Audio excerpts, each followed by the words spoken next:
What's going on, everybody? Today I will be doing more way too early predictions for the next college football season. And in this video I will be ranking 10 dark horse contenders for the 2025 National Championship. Now the 6 teams with the highest odds will not be in this video, so teams like Georgia, Alabama, Oregon, Ohio State, Michigan, and Texas cannot be on this list.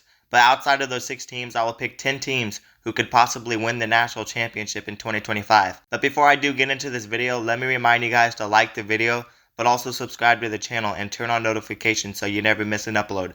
And if you guys love college football, then you will love this channel because we upload daily college football content and we basically cover everything on this channel. So definitely consider subscribing. But without further ado, let's get into the video.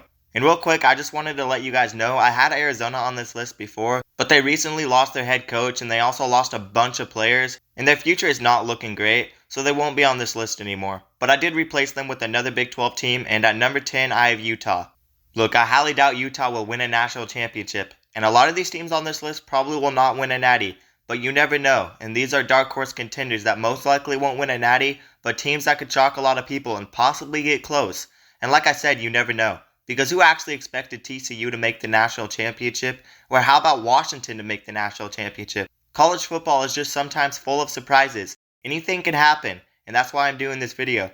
But let's talk about this Utah team. I really like this Utah team. They have quarterback Cam Rising returning for his final season next year, and he was one of the best quarterbacks in the country before he got injured and everybody forgot about him. I think this team has potential to be very dangerous, but there's also a concern about how rusty Cam Rising will be, and if this team can stay healthy. But all I'm saying is watch out for Utah, because if this team is 100% and plays their best football and plays elite defense, they could shock a lot of people. Utah was one of the few Pac-12 teams that always had a good defense, and they even came close to making the playoffs. But this team has potential to be a legit 12-team playoff contender with Cam Rising back, and I expect the defense to be good. And who knows how good this team could possibly be with a very good head coach like Kyle Whittingham. It will be very interesting to see just how good this Utah team is, and they definitely could be a sneaky team, so watch out. But at number 9 I have USC. I do not see USC winning a national championship, but I really think this team has a lot of potential and the ceiling of this team could be high, and they could possibly shock some people. I could have put Oklahoma or Texas A&M on this list instead of USC, but Texas A&M hasn't been great in a while, and Oklahoma just lost a bunch of talent. But USC will have a pretty good offense next year, and that's almost certain, because Lincoln Riley always has a good offense, and Miller Moss should be fine at quarterback. But the thing that has held this team back is their defense, but they've done a really good job at revamping the coaching staff. They signed a really good defensive coordinator, and they signed a former FCS head coach who won multiple national championships, but also an NFL assistant head coach. And you could say that's an elite coaching staff, but their defense won't magically become good in 1 year, but I expect it to be at least average, and at the very least, they could be a dark horse contender for the national championship, just because of that coaching staff.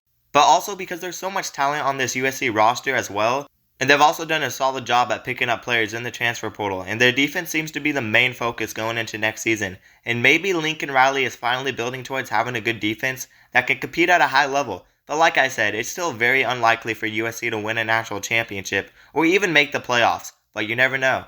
But at number 8, I have Penn State, and I know they're always the second or third best team in the Big Ten, and with more teams joining, it will get harder for Penn State, but Penn State is good every year, and I think it's only right to have them to be on this list, definitely with the 12-team playoff expansion. And Penn State is a team that usually always has a really good defense, but I still don't think they will be as good as Michigan or Ohio State. I don't even think they will be as good as newcomer Oregon, but I think Penn State will be good again, just like they always are, and maybe they figure their stuff out on offense, and maybe they get over the hump of losing the big games. They signed a new offensive coordinator and picked up a 5-star receiver from Ohio State, but I don't expect anything crazy from Penn State. Their offense won't be that great, and they need a new quarterback. But they are always a good team, so I had to put them on this list. But at number 7, I have Tennessee. I think the ceiling of this team can be really high. 2 seasons ago, they had a very good offense, but a bad defense, and it really held them back. But last season, their offense was worse, but their defense was better. So I honestly do not know what to expect from this team. But if they can get both their offense and their defense playing really good, then they could be dangerous. And they have a really solid quarterback going forward, and their offense should definitely be better. And they finished their season with a 35-0 win against Iowa. And this team has a lot of upside going forward, and the ceiling of this team may be very high. They picked up a couple very solid offensive guys out of the transfer portal to help them out, and I can't wait to see how good the offense can actually be with Nico leading the way at quarterback. And I think Tennessee is a realistic dark horse national title contender. At number 6, I have Clemson, and I think they rightfully belong on this list. Dabo Swinney's already won a couple national championships, and they always have a good defense. And I expect the defense to be really solid again, but if they want to be a legit national title contender, they have to get a lot better on offense. And that starts with Cade Klubnik taking that next step. Do I think Clemson will win a national championship? Absolutely not. But they've done it before, and they had a really good finish to this past season. And they are a top contender for the ACC championship next season. And defense wins championships. So I do think they definitely belong on this list. But they should really make some moves in the transfer portal because Dabo Swinney hasn't picked up one guy out of the transfer portal, which is very odd. But at number 5, I have Notre Dame. I would not consider Notre Dame a national title contender because their ceiling has always been 10-2 at best for a while now, but they have made it close to winning a national championship a couple times over the last 15 years, but they just never had the elite team to actually finish the job.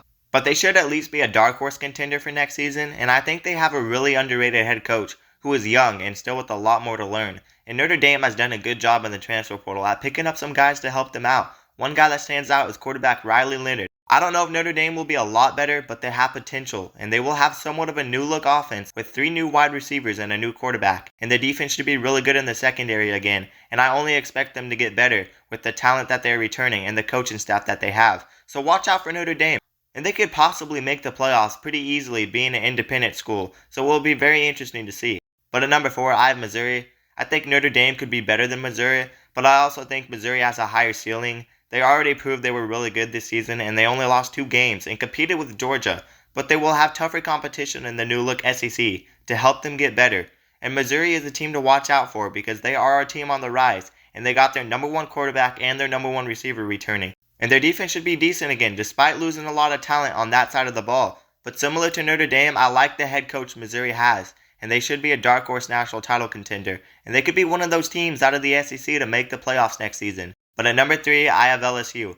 LSU is a very weird team to me because I feel like the ceiling of LSU is very high because they legitimately have one of the best coaching staffs in all of college football, but I also think they could really easily miss out on the playoffs as well. But the offense should be in good hands with new quarterback Garrett leading the way, but I expect the defense to be better. I think it's right to have LSU this high, even if people think they won't be great, because LSU has shocked so many people before. And a lot of the time, they are a lot better than people expect them to be, and a good coaching staff can make a huge difference. They've had a top 12 recruiting class for the 4th year in a row, and they've had a few top 4 classes as well, so I think this team could be very talented if they really take that next step. But anyways, for these last 2 teams I'm about to rank, I'm actually really high on both these teams, and they could possibly make a run to the Final Four, or even the national championship. And at number 2, I have Florida State. I was not high on this team before because of all the talent they lost, and the way they ended their season losing by 60 to Georgia. But I really think Mike Norvell is one of the best coaches in college football, and this team will be back and better, and they have done a spectacular job at picking up replacements in the transfer portal. But they also have a top 10 recruiting class, and they picked up a new quarterback in DJ Uiagalelei, who can throw the ball deep, but also work under center if he needs to. And Florida State might be the perfect team to show his skills. Florida State had an incredible season in 2023, it just didn't end great, and losing Jordan Travis really hurt this team, but they will be back. And they have picked up a bunch of talent on both sides of the ball, and they picked up 5 players from Alabama, including running back Roydell Williams, who could be one of the best players on this team. I really have high expectations for this Florida State team, and I think they are going to surprise some people next year. Now, I'm not saying they will win a national championship, but they should be at least in the conversation. And they could definitely make a run in the playoffs, and they could possibly win the ACC. But for my number 1 dark horse national title contender, I have Ole Miss, and this team was already pretty decent in 2023. And if you erase the blowout loss to Georgia, you'd say they had a spectacular season. They finished their season with a very impressive performance against Penn State, in which they scored 38 on one of the best defenses in the country, and Jackson Dart played out of his mind in that game. But if you look at what they're building towards, you'd say they have a lot of potential and that they could possibly be a top 7 preseason team. And I think a lot of people are high on this Ole Miss team, and the reason people are high on this team is because they have quarterback Jackson Dart returning, as well as some other good offensive players, and they have a lot of positives going forward. And they have done a really good job of picking up big-time defensive players in the transfer portal. And if you combine their good offense with a really good defense that could possibly be a lot better, they could be dangerous because they have picked up 5-star defensive lineman Walter Nolan and a couple 4-star edge rushers and also some secondary players who will really be solid as well. And all around, Lane Kiffin is building that defense up, and Lane Kiffin is doing everything at a high level. And he was part of that historical Alabama coaching staff a few years back. And he is one of the more special coaches in college football, and I think this Ole Miss team has so much potential going forward, and they have shown so much improvement the last couple of years, and I only expect them to get better. The only thing that they really lost was their starting quarterback, Quinshawn Judkins. So that was a tough loss, but other than that, they should be fine. And they could find a replacement at running back, and I expect the offense to be good again. But I'm wondering just how good the defense can be, and I can't wait to watch this team play next season. And everybody needs to watch out for this Ole Miss team, because I think they could surprise a lot of people. But anyways, that's going to do it for my 10 Dark Horse National Title contenders. You guys let me know which team you guys think could surprise a lot of people in 2024 down in the comments below. But be sure to leave a like, but also don't forget to subscribe to the channel and turn on notifications so you never miss an upload. And if you guys love college football, then you will love this channel because we upload daily college football content and we basically cover everything on this channel. So definitely consider subscribing because we are on the road to 1,000 subs and I do enjoy all the support you guys leave on this channel. But anyways, that's going to do it guys, and peace out.